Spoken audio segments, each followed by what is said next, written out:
Amém. Eu sou da amada igreja com a paz do Senhor. Os irmãos podem se assentar.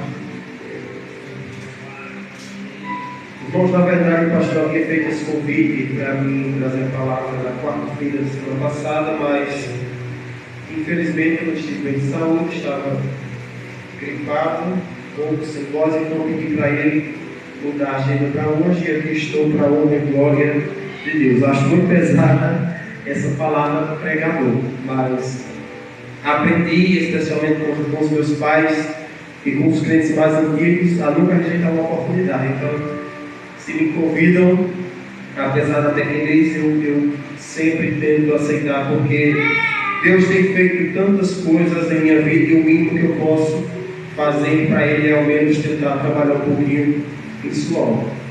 Eu gostaria de compartilhar com a igreja alguns versículos para a nossa meditação, segundo o Evangelho segundo escreveu Lucas. Evangelho segundo escreveu Lucas, capítulo 18, do versículo 1 ao versículo 8.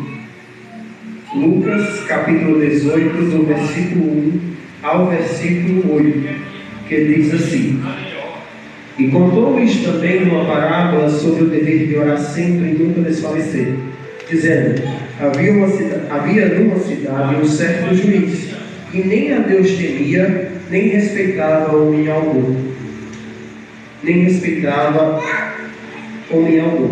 Havia também naquela mesma cidade uma certa viúva, que ia ter com ele, dizendo: Faze-me justiça contra o meu adversário. E por algum tempo não quis, mas depois disse consigo: Ainda que não temo a Deus, nem respeito os homens, todavia, como esta viúva me molesta, hei de fazer justiça, para que enfim não volte a me importunar mais. E disse o Senhor: Ouvi o que diz o justo juiz. E Deus não fará justiça aos seus escolhidos, que clamam a Ele de dia e de noite, ainda que tardio para com eles? Digo-vos que depressa lhes fará justiça. Quando, porém, vier o Filho do Homem, porventura achará fé na terra? Irmãos, eu estive olhando algumas referências, buscando alguns textos, mas dentre todos os que eu busquei para trazer a palavra desta noite, este foi o que mais falou ao meu coração. Foi através dessa leitura que Deus me fez refletir sobre algo que tem acontecido e que tem marcado nossos dias. A igreja do Senhor, ela tem esquecido do básico. A igreja do Senhor tem esquecido do essencial, que é a oração. Hoje nós estamos no culto da quarta-feira, e como de costume em nossas quarta-feiras, nós estamos no culto da vitória. Então a palavra que o Senhor coloca em meu coração é: qual a chave para o crente alcançar vitória? Qual a chave para o crente alcançar aquilo que ele almeja? Isso que o Senhor colocou ao meu coração. Jesus, ele foi um dos maiores professores, um dos maiores pregadores que a história já viu. Por que, irmão Diabo? Porque Jesus, quando ele ensinava, Jesus, quando ele pregava, ele não tinha o intuito de aparecer, de se fazer grande. Ele não tinha o intuito de falar de forma eloquente para mostrar seu vocabulário, não. Jesus, ele falava da forma mais simples possível. Por isso que os evangelhos são repletos de história, porque Jesus pegava um agricultor e para ensinar aquele agricultor ele usava as ovelhas. Jesus pegava um contador e para ensinar aquele contador ele usava as moedas. Ou seja, Jesus ensinava da forma mais simples possível para que cada pessoa que ouvisse a sua palavra conseguisse compreender o que ele estava ensinando. E aqui nós temos mais um exemplo disso. Jesus quer mostrar aos seus discípulos, Jesus quer mostrar àqueles que andavam com ele, de que forma nós alcançamos vitória. E Jesus, ele vai contar para ele uma história. Jesus conta a história de uma senhorinha que precisava ser defendida dos seus perseguidores e busca um juiz. O problema é que quando ela busca esse juiz, ele não dá nenhum cabimento para ela. Por quê? Porque ele era uma pessoa orgulhosa, uma pessoa que não se importava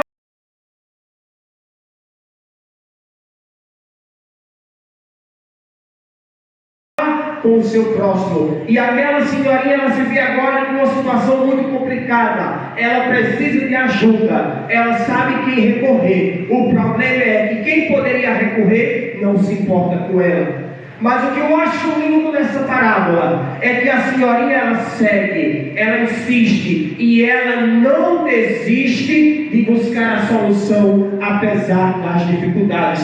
Então o primeiro passo para um crente conseguir vitória, e não só um crente, para qualquer pessoa conseguir alcançar algo da parte de Deus, se chama oração.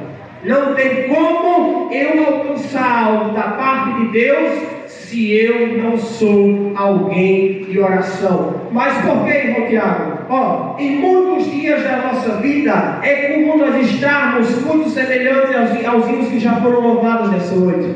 Alguém chega para você e diz: está tudo bem? Você talvez no momento diga: estou ótimo, graças a Deus. Mas é só aquela pessoa virar as costas que sua lágrima escorre voluntariamente. Por quê? Porque só você sabe como está o seu coração. Só você sabe as feridas que estão dentro de você. E para o homem muitas vezes você não pode contar. Mas a nossa felicidade em servir ao Deus tremendo que nós servimos é que eu posso dobrar meu joelho e desabafar tudo para Ele, porque nele eu posso confiar. Se o homem vira as costas para mim, mas eu tenho um Deus que jamais me esquece. Então, por mais que às vezes nem palavras nós temos, por mais que às vezes nós dobramos os nossos joelhos e a única coisa que sai de nós não são palavras, são lágrimas, igual anda, mas Deus entende até as nossas lágrimas. Por quê? Porque o homem não conhece, mas ele sabe o que tem dentro de mim e o que tem dentro de você. Aleluia, glória a Deus. E quando nós falamos de oração, irmãos, na Bíblia, na palavra do Senhor, nós encontramos muitos exemplos que nos mostram como a oração pode trazer vitória para o crente. Um exemplo, Atos capítulo 12.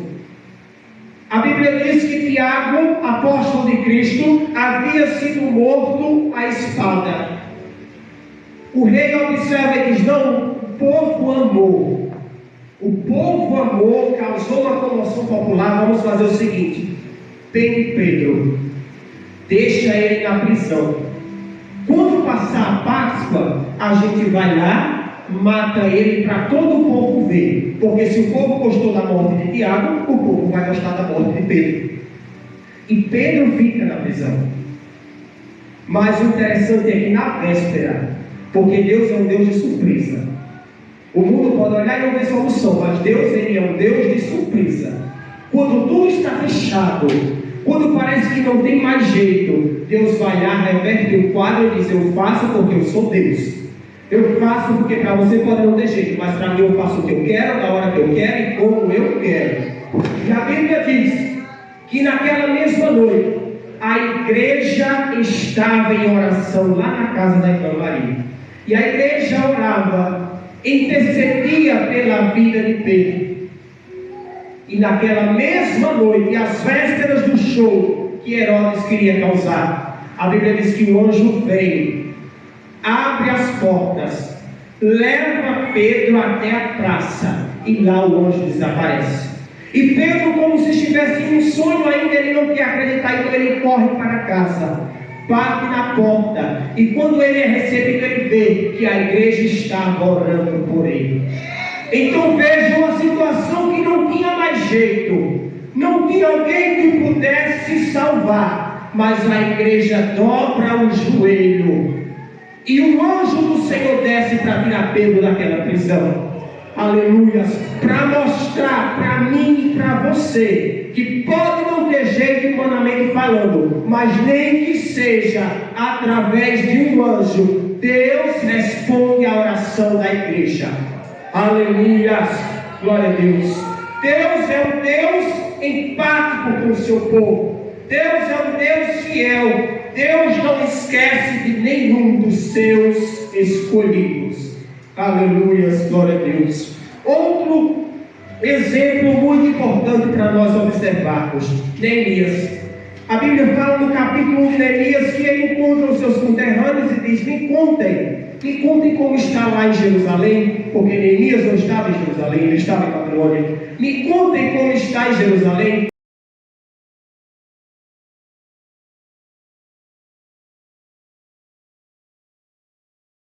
E ele diz: os poucos que ficaram, os poucos que estão lá, estão em plena miséria, porque não tem nada, os muros estão caídos, estão em plena miséria.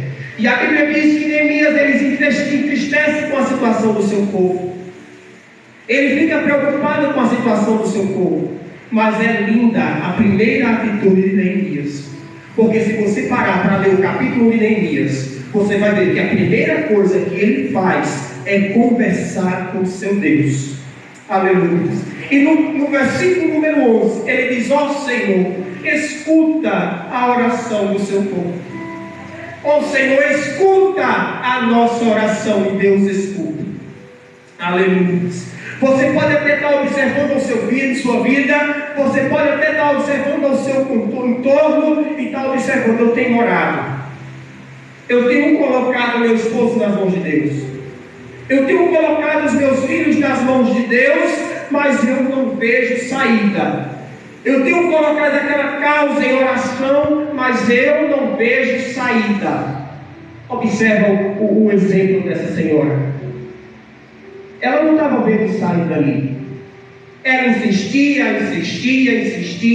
mas enquanto ela insistia, mais ela era rejeitada. E quanto mais ela insistia, mais ela era humilhada. Mas chegou um dia em que aquele homem se farta. Já estava cansado de tanto ouvir aquela insistência. E ele, mesmo ele, sendo um homem corrompido, sendo um homem orgulhoso, um homem que não se importava com ninguém, atende ao pedido daquela senhora. Imagina o seu Deus. Um Deus que se preocupa com os seus. Um Deus que não esquece de ninguém. Um Deus que olha para você e sabe o que você passa de dia, de noite e de madrugada. Será que mesmo aquele juiz, mal como era, escuta o pedido daquela senhora, e quanto mais o seu Deus, que é seu Pai? A Bíblia fala em Mateus 7: se o Pai consegue dar boas coisas aos seus filhos, imagina o vosso Deus. Aleluias. Então temos, irmãos, que insistir. Nós temos que aprender a ter persistência. Porque muitas vezes nós nos frustramos e queremos parar por qualquer desafio que nós enfrentamos em nossa frente. Deus nunca prometeu que a caminhada seria fácil. Ele nunca disse para mim e para você que você não enfrentaria nenhuma dificuldade.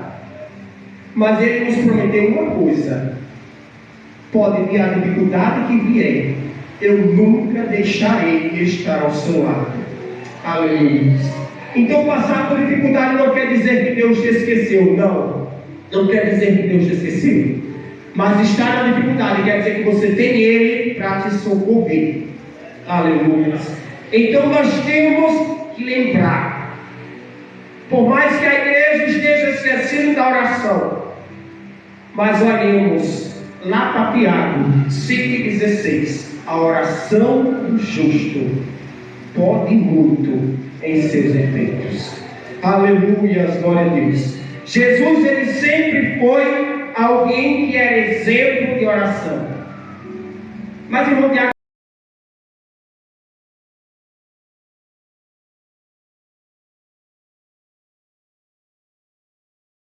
Jesus precisava orar, independente de precisar ou não. Para nos mostrar a importância, ele orava sempre. Um exemplo: a Bíblia fala que após a multiplicação dos pães, peixes e pães, Jesus diz aos discípulos: entra no barco, vão no barco. E o que Jesus faz? Ele sai, sobe o monte e vai orar.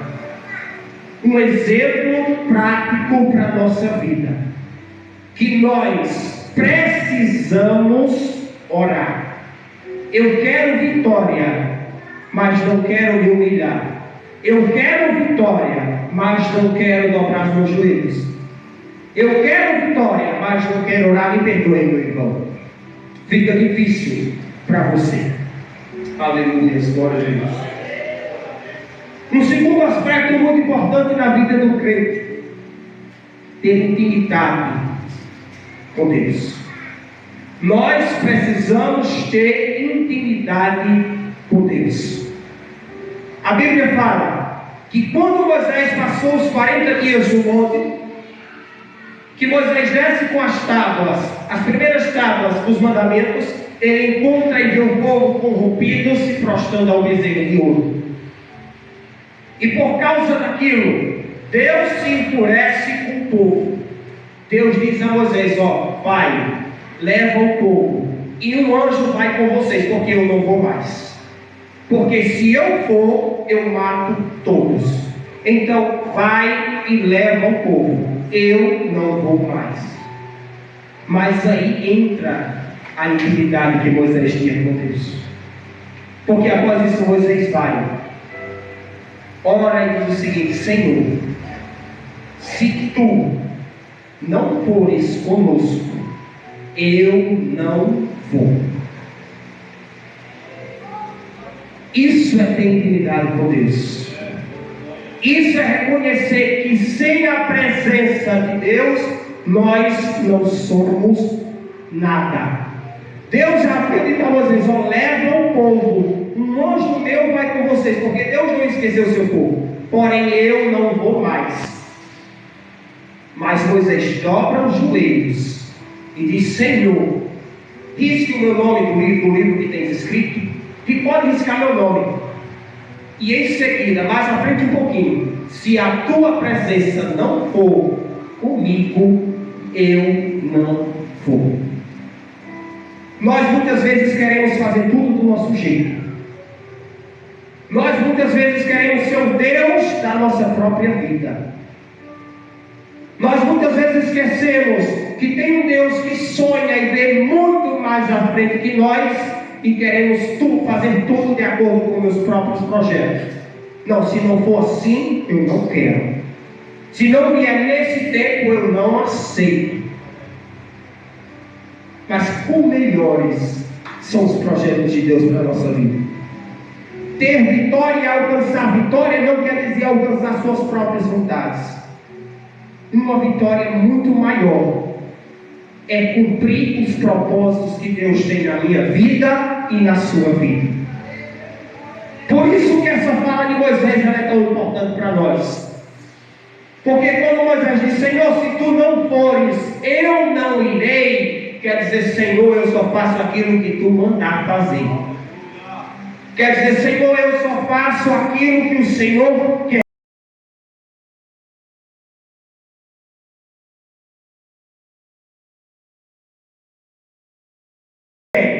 Eu só cumpro os projetos que são de acordo com o seu coração. E é por isso que Moisés foi um dos maiores líderes que a história já viu. Porque ele não impunha suas próprias vontades, mas ele era guiado por um Deus que conhecia tudo, por um Deus que podia tudo. E por mais que mares estivesse à frente, ele tinha ao seu lado um Deus que podia abrir o mar e o povo passar até enxuto.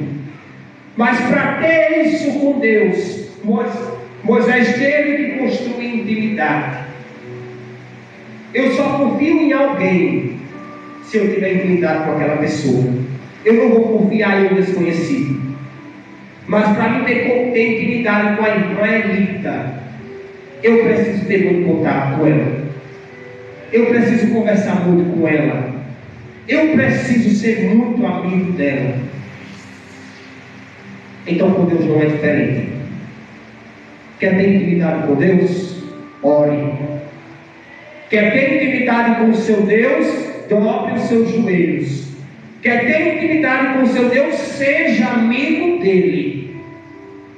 E aí nós vamos ver como a nossa vida ela será diferente. Aleluia, glória a Deus. Oração, intimidade e o exemplo da Senhora, persistência. Sem essas três coisas, fica muito difícil para mim e para você alcançar aquilo que nós alcançamos. Sem essas três coisas, fica muito difícil de eu e você alcançar a nossa vitória. Daniel, por exemplo, ele recebe um decreto. Aquele que durante o período de 30 dias se prostrar a qualquer outro Deus, será lançado na cova dos leões. E aí nós entendemos o que é ser persistente. A Bíblia fala que mesmo com esse decreto, Daniel cumpre o mesmo costume de sempre. Ele não vai orar escondido, não. Ele pega a sua janela para o lado de Jerusalém. Ele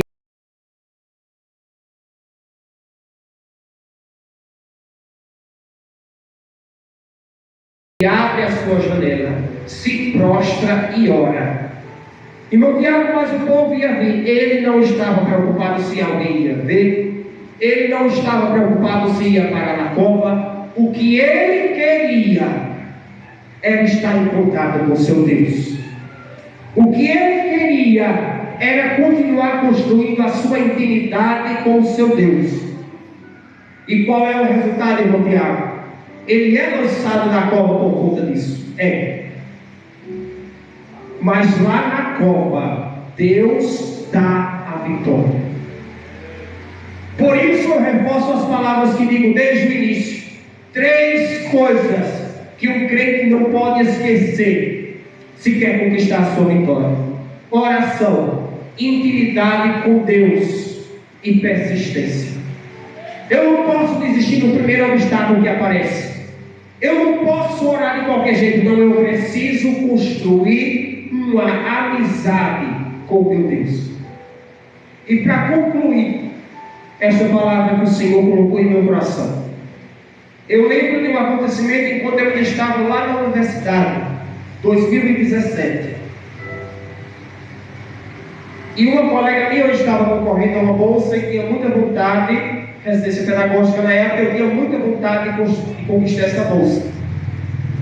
E eu disse para ela: domingo é culto, inclusive culto de jovens. Com certeza eu recebo a oportunidade. Então vou aproveitar e vou pedir à igreja que ore pela minha bolsa. E quando foi na segunda-feira, dia seguinte ao culto, ela disse: você pediu? Eu disse: pedi. Ela disse: pois uma vaga já é sua. E eu disse: por quê? Ela disse: porque se tem uma igreja orando por você, eu tenho certeza que você vai passar. Ela era crente, irmão Tiago? Não. Mas perceba que até o mundo vê, e muitas vezes nós não queremos enxergar. E curiosamente, concurso de Catolé do Rocha, nesse ano de 2023, Adriana era o nome da minha colega. A mesma pessoa me manda mensagem: vai fazer o concurso? Vou. E eu, temeroso que sou, mas são poucas vagas. Sua igreja está orando para conquistar, você só precisa de uma. O mundo vê, e nós muitas vezes não queremos enxergar. Nós estamos aqui, nós que nos dizemos filhos. O mundo percebe o poder da oração, e nós, tão fracos e falhos que somos, muitas vezes não percebemos. Um exemplo prático, irmão Tiago: consagração, 5 pessoas. Círculo de oração, 7. Cadê o valor da oração para nós? A realidade é dura, mas o próprio Jesus já sabia. O Pai não vai tardar em fazer justiça a você. Ouve um versículo: porventura, quando o Filho voltar, achará fé na terra? Jesus já sabia a nossa realidade. 2023 anos depois, cá estamos nós. E cadê o valor que nós temos dado à comunhão com Deus? E cadê o valor que nós temos dado a algo tão simples que é conversar com o nosso Pai? Aleluia. Mas hoje o Senhor fala ao nosso coração: ainda é tempo de melhorar a situação. Isso eu não falo para a igreja, isso eu falo para mim mesmo também. Jesus, ele ainda procura verdadeiros adoradores. Jesus não rejeitou a mim, não rejeitou a você. Somos nós que temos esquecido. Jesus, ele não se intrigou de mim, ele não se intrigou de você. Somos nós que muitas vezes temos nos intrigado com ele. Jesus não traiu a mim, não traiu a você, mas nós muitas vezes o traímos. Jesus continua fiel a mim e fiel a você, mas quantas vezes nós somos infiéis com ele? Então fica esta palavra para a nossa reflexão. Eu quero alcançar muita coisa, mas muitas vezes eu não quero pagar o preço. Eu quero ter vitória, mas eu não quero lutar. Eu quero conquistar grandes coisas, mas não quero fazer nada para isso. E nós temos que aprender que Deus faz a sua parte, mas importa muito que nós também façamos a nossa. E eu agradeço a oportunidade em nome de Jesus. Aplauda Jesus, irmão, com forte, bem? Glória a Deus, palavra abençoada, que viramos.